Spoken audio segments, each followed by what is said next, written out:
All right, so we're working on the how to call the sphere of influence for the first time. You've got your scripts, you've got your database all loaded up, and we gotta knock out the market talk, right? And so the market talk, when they ask us, hey, how's the market? We're gonna ask them, well, are you wondering about it from a buying perspective, or are you wondering about it from a selling perspective? Which one are you talking about?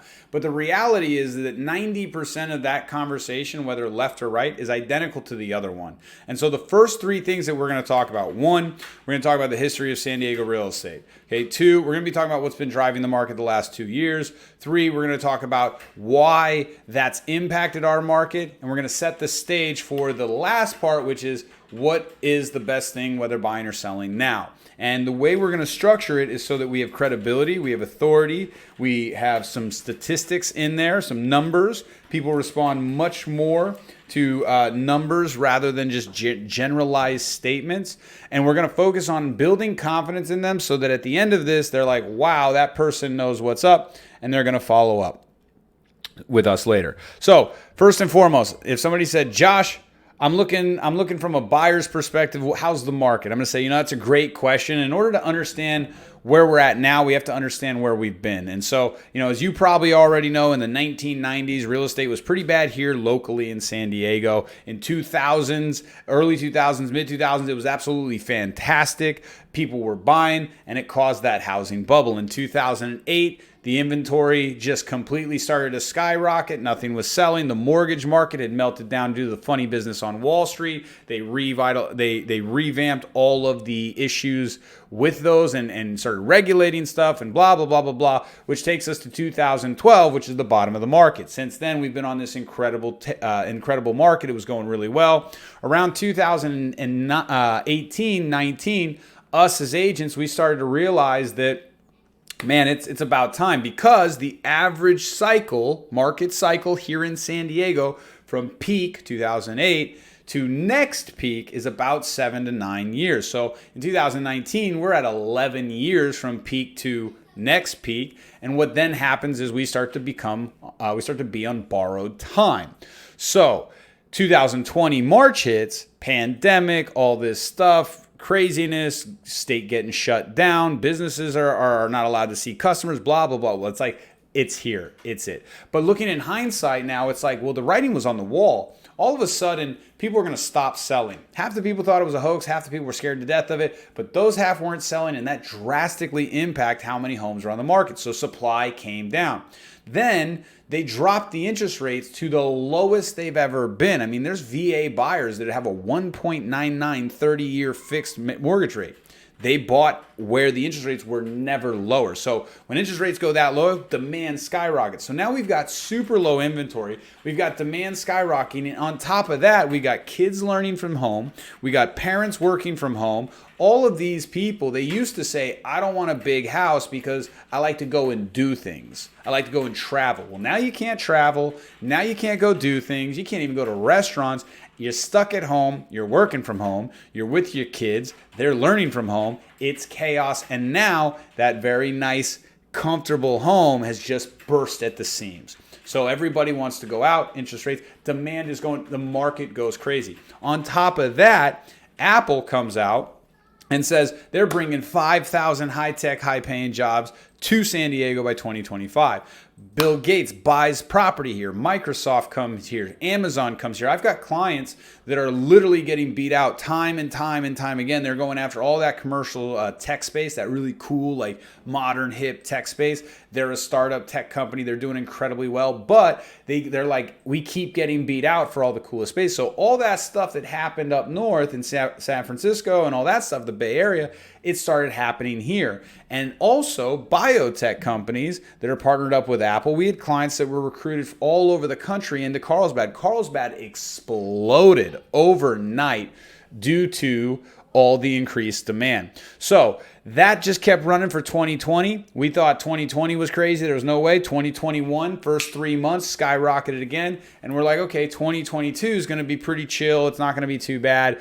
But the first 3 months went even harder and bigger because for the first time in a decade, interest rates were actually starting to rise. And so all of a sudden, buyers really bought into it. Man, if I don't buy now, I'm going to get locked into a crazy interest rate. Properties skyrocketed again. We gained about 40 to 50% appreciation in 2020, 2019, and the first quarter of 2022.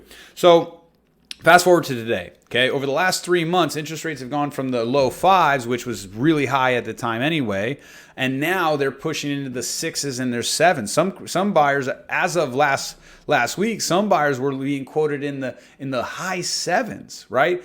Combine that with the drastic jump in prices. So inventory is now going up because less homes are selling as quickly. You've noticed price reductions. You have demand coming down drastically because interest rates are going up really, really high. And ultimately, too, we're starting to see some desperate sellers sell. So over the last few months, our company has helped numerous buyers. Remember, this is somebody who wants to know from a buyer perspective, buy some incredible properties and get some incredible deals. Now, keep this in mind.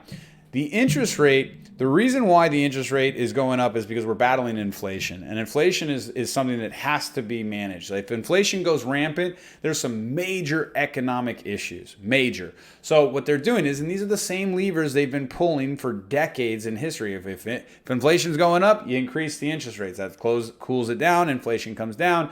And that's how you help. That's one of the many ways that you do it. Now, what also happens is when you raise interest rates that much, that quick, the entire mortgage market, the whole refinance market just evaporates overnight. Because I've got a 2.87% interest rate on my home. Why would I refinance into a 7%? Why would I sell and go buy something that is going to be a higher interest rate, right? So you have some of these barriers now. So the refinance market is about 70%. And by the way, I'm word dumping on them, but they asked me for a very appropriate, think about what you're thinking about me. Like, that's a lot right now, but it's still just one conversation. It's a few minutes. It's 5 minutes. You could practice it 50 times and be done with it. But and by the way, it's only changed a few percent every time, because the first 3 points, again, it was all the same. So I come in and I say, listen, 70% of the mortgage market is refinances. We all know what happened when the entire mortgage market melted down. So what they're planning to do is cool off inflation. And now there's a fire starting on the mortgages. So we're starting to see some smoke because the mortgage market is really suffering. So they have to bring rates down just the same way they got to bring inflation down.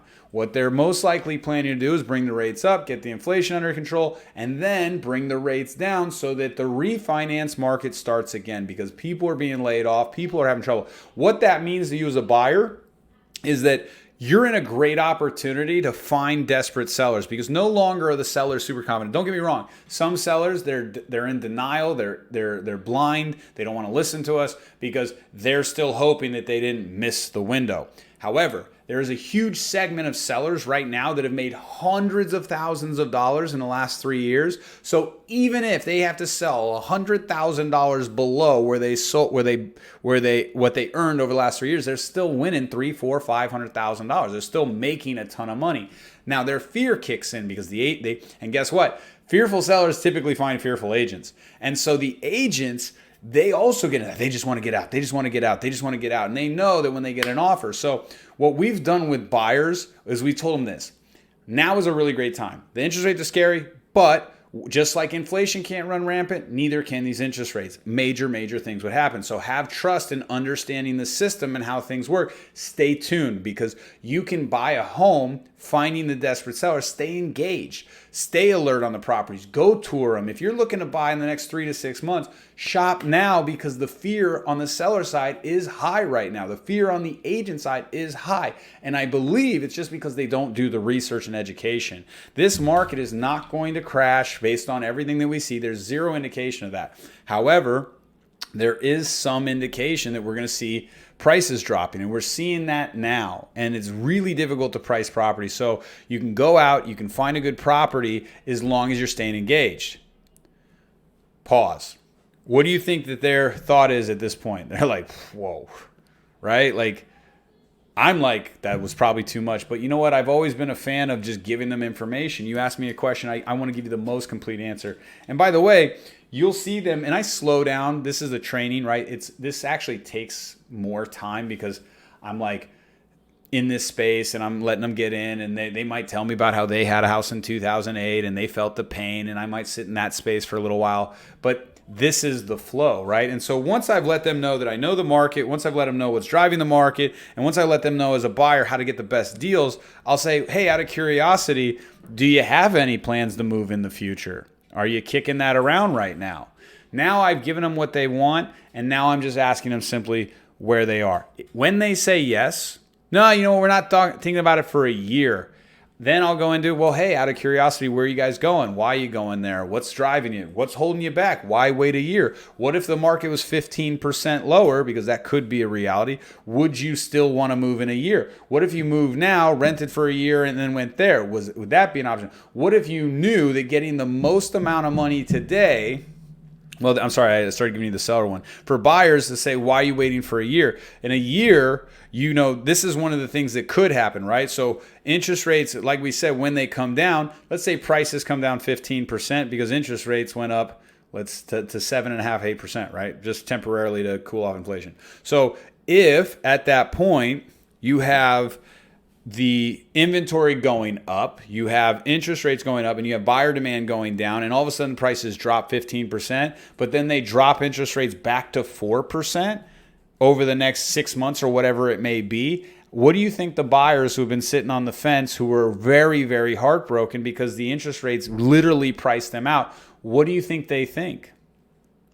They're like, man, I better get in at 4% because if I don't get in at 4%, right? And every agent's really good at saying, don't worry about what you're paying for the home, just focus on the monthly payment, which isn't always true. There's a training on that as well. But the long and the short of it is that there are opportunity for buyers that are looking to buy now. And if you buy now and you lock in and you find a desperate seller, you find a motivated seller and you get a great deal, then you ride out the interest rates for a little bit and then you buy into it.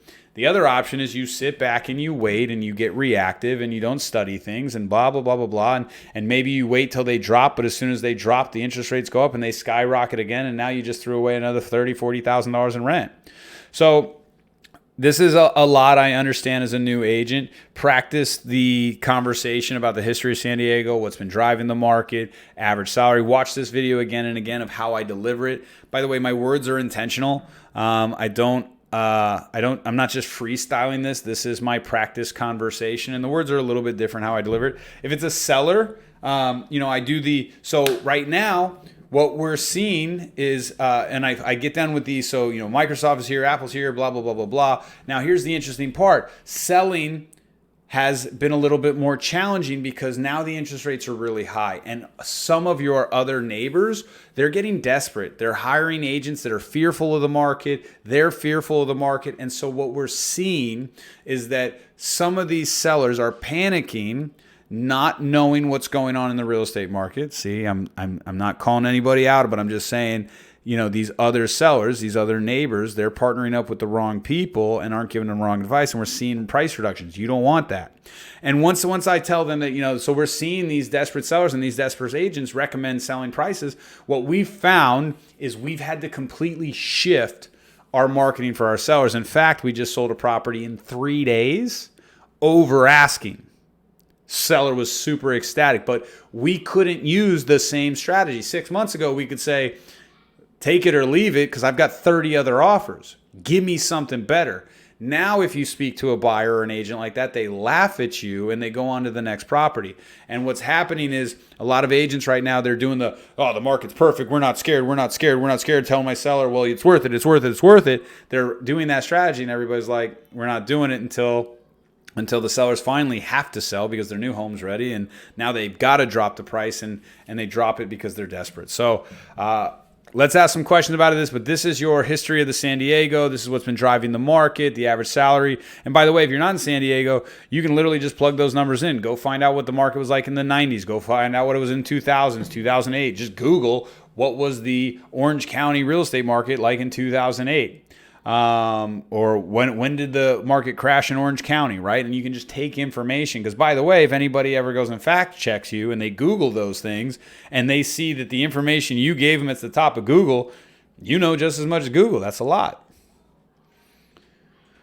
Hope this helps. Let me know if you have any questions. This is a fantastic conversation to come to our Tuesday trainings. This is what stuff we break down. And by the way, it may not be delivered perfectly, but practice will give you some better success. Come to Tuesdays meetings if you don't have any success and you want to kind of refine it and get it all plugged in. Be well.